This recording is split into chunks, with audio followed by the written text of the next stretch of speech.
Jawa pada akhir abad ke-16 adalah sebuah panggung yang bersimbah darah.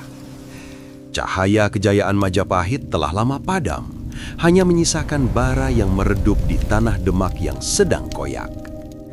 Di tengah kekacauan itu, seorang pria berdiri menatap cakrawala dari balik rimbunnya pepohonan di alas Mentaok. Ia adalah Danang Sutawijaya, pria yang kelak sejarah kenal sebagai Panembahan Senoati. Sutawijaya bukanlah siapa-siapa dalam garis suksesi raja-raja besar.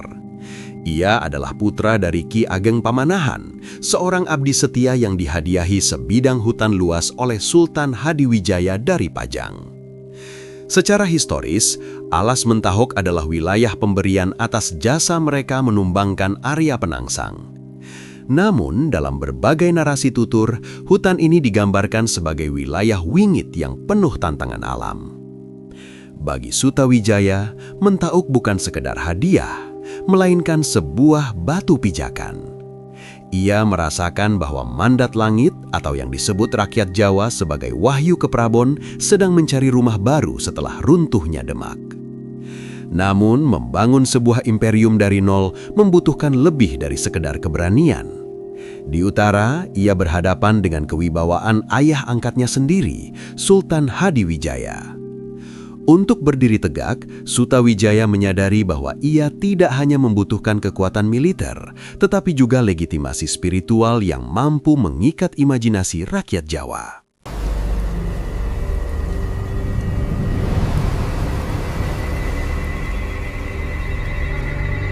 Samudra Hindia bukan sekadar kumpulan air bagi masyarakat Jawa kuno. Ia adalah batas kosmis antara dunia manusia dan kehampaan. Di pesisir Parangtritis yang berpasir hitam, Sutawijaya melakukan sebuah langkah yang akan dicatat selamanya dalam babat tanah Jawi. Ia melakukan meditasi mendalam di tepian ombak. Tradisi penceritaan kita seringkali membumbui momen ini dengan dramatisasi alam, langit yang menghitam dan laut yang mendidih. Namun jika kita melihat melampaui mitos tersebut, metafora ini sebenarnya menceritakan tentang pergolakan batin seorang calon pemimpin yang sedang bertaruh nyawa di tengah ketidakpastian politik. Ia sedang menantang takdirnya sendiri di tempat yang paling berbahaya di tanah Jawa.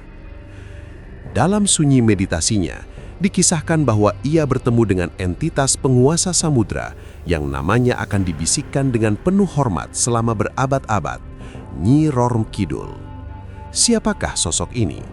Dalam salah satu tradisi tutur yang berkembang di wilayah Sunda, ia sering dikaitkan dengan Putri Kadita dari Pajajaran yang terbuang.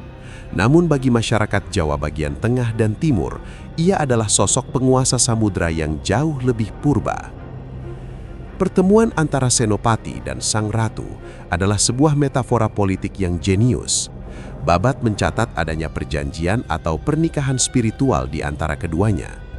Tentu kita tidak membicarakan pernikahan dalam konteks hukum fisik, melainkan sebuah kontrak kedaulatan. Sang Ratu menjanjikan dukungan gaib bagi Mataram. Namun secara politis, ini adalah pesan kuat kepada musuh-musuh Senopati. Bagaimana mungkin kalian bisa mengalahkan raja yang ombak lautnya saja tunduk kepadanya? Senopati memposisikan dirinya bukan hanya sebagai pemimpin manusia, tetapi juga sebagai titik temu antara kekuatan daratan dan misteri samudra.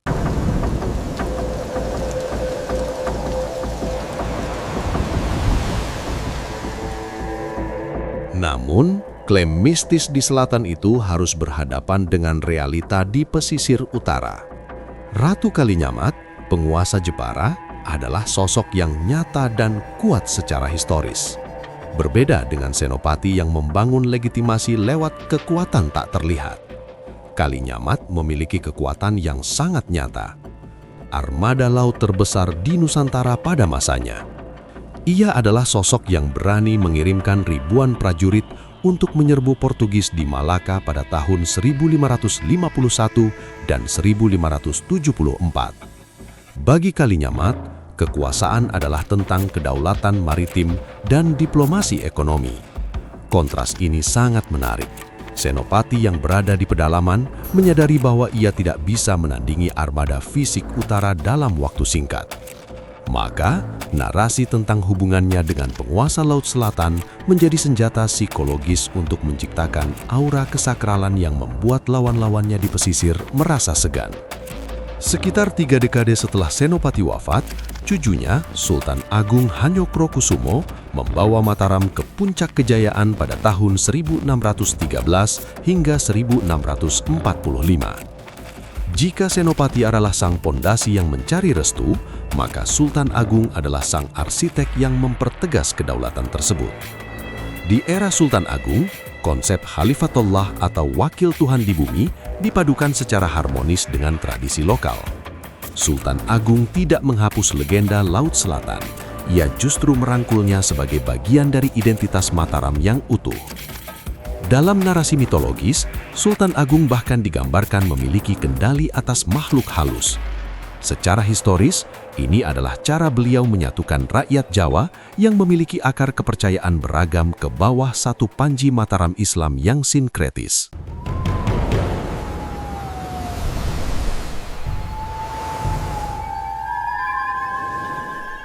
Salah satu warisan paling abadi dari legenda ini adalah larangan mengenakan pakaian berwarna hijau di pantai selatan. Meski tidak ada bukti tertulis bahwa larangan ini berasal dari dekret resmi kerajaan, kepercayaan ini mengakar kuat dalam memori kolektif rakyat. Secara simbolik, kita bisa melihat hijau sebagai warna kebesaran sang ratu.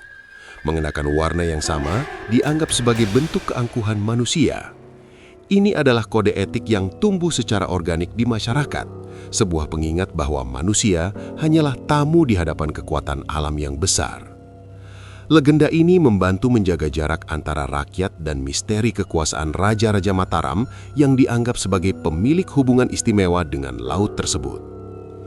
Ketegangan antara Mataram dan Pajang memuncak pada pertempuran tahun 1582.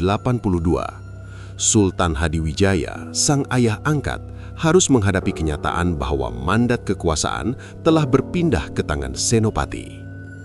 Babat menceritakan peristiwa ini dengan sangat puitis, meletusnya Gunung Merapi dan meluapnya air laut secara bersamaan. Meskipun data vulkanologis mungkin tidak mencatat letusan yang sinkron secara presisi, narasi ini adalah simbolisme yang kuat dalam historiografi Jawa. Alam digambarkan sedang memberontak terhadap penguasa lama dan memberikan jalan bagi penguasa baru.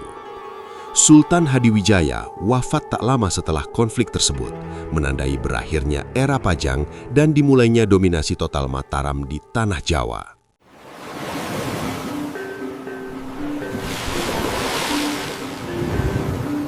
Hingga hari ini, ratusan tahun kemudian, tradisi labuhan masih dilakukan oleh Keraton Yogyakarta dan Surakarta. Pakaian dan sesaji dilarung ke tengah samudra, sebuah ritual yang mengingatkan kita pada perjanjian lama di pasir Parangtritis.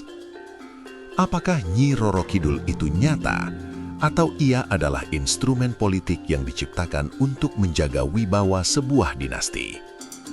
Mungkin jawabannya ada di tengah-tengah. Nyi Roro Kidul adalah simbol dari hubungan manusia Jawa dengan kekuatan alamnya. Senopati dan Sultan Agung telah meninggalkan kita, namun mereka mewariskan sebuah cara pandang bahwa kepemimpinan yang kuat harus mampu berdiri di atas dua kaki. Kaki yang berpijak pada hukum daratan dan kaki yang menghormati misteri samudra. Sejarah mencatat apa yang terjadi, namun legenda menceritakan apa yang diyakini. Dan di Laut Selatan, keduanya akan selalu melebur dalam hijau yang abadi. Terima kasih sudah menonton, sampai jumpa di video selanjutnya.